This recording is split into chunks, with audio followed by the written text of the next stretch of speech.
Hi everyone! In this video I'm going to show you our final destination on our French Polynesia trip, Tahiti.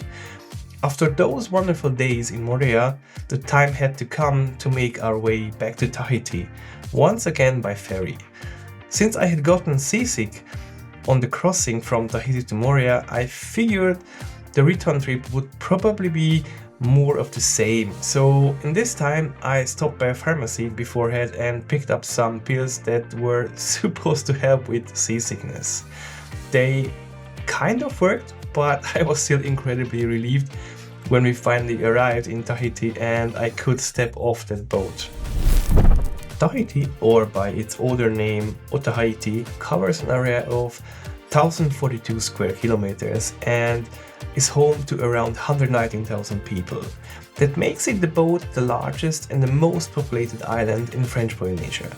The capital of French Polynesia, Papeete, is also located on Tahiti with a population of 27,000 people. Interestingly, Papeete is one of the most remote capital cities in the world, sitting roughly 17,000 kilometers from France, the country it belongs to. Tahiti is actually a double island, Tahiti Nui, the larger part, and Tahiti Iti, the smaller part. The two are connected by a narrow isthmus called the Taravao Plateau. On Tahiti Nui you will find the island's highest peak, Mount Orohena, rising to 2,241 meters above sea level. It's also one of the highest peaks in all of French Polynesia, and it's considered a sacred mountain in Tahitian culture. Before the trip, we already know that Tahiti would be the most touristy island on our itinerary, so we planned fewer days there and saved more time for quieter islands.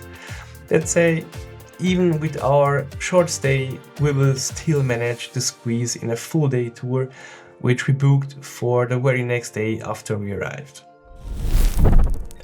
This time around we decided not to rent a scooter. We had done that on pretty much every other island, and besides, we only had just under 3 days on Tahiti in total. Half a day arriving, half a day departing, and really just one full day in between. So a day tour fit perfectly. We were promised temple ruins, countless waterfalls, and sweeping views right in the heart of the island. Basically a jungle tour, similar what we had done in Moorea.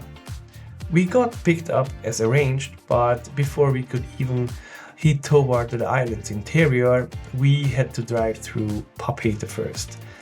The drive confirmed everything we had already suspected.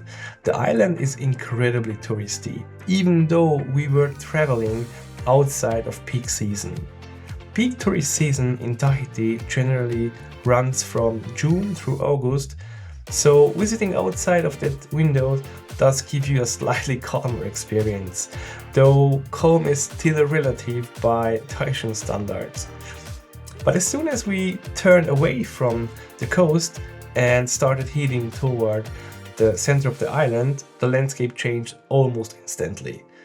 It became lush, green, bushy, mountainous, exactly what we were hoping for. It was absolutely stunning. The first stop, just as I had been told, was an ancient temple, or what's left of it. These structures are known as Marae in Tahitian culture and were sacred ceremonial sites used for religious rituals, community gatherings, and sometimes even human sacrifices. They date back hundreds of years and were central to ancient Polynesian society. Standing there among the ruins, imagining what it past had looked like back then, a full temple right in the middle of the jungle was genuinely awe-inspiring. Even the remaining ruins were incredibly impressive. But honestly, what impressed me even more was what was right across from the ruins, a massive waterfall. Lucky for me, I had my drone with me and I was actually allowed to fly it there. Because without it, you had only get a partial view of the waterfall. Our guide mentioned that waterfalls like this are everywhere on the island, but most of them are barely visible because they are tucked away behind mountains. A lot of time you can hear the water crashing against the rocks, but never actually see it. For our tour though, this one was undoubtedly the most beautiful and the biggest. On the way to our next stop, we had to drive through a river crossing. The already adventurous drive suddenly got a whole lot more interesting.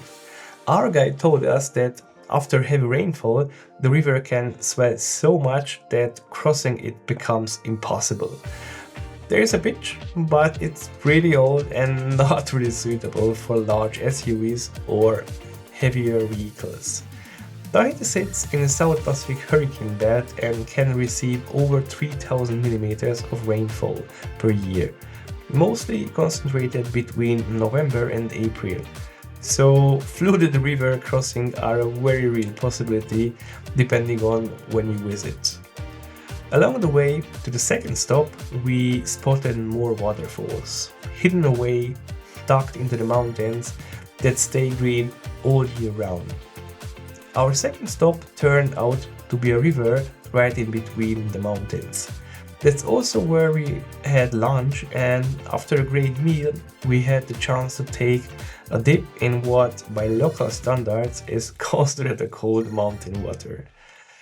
Since I had already spent a huge amount of time in the water over the past few weeks, I decided to use the time instead to get some drone footage and explore the jungle a little.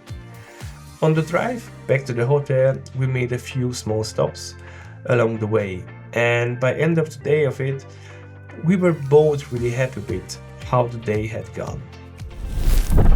Looking back, I think we should have spent one less day in Bora and given that day to Tahiti instead. If you skip Papeete and the typical tourist traps, Tahiti actually has a lot to offer.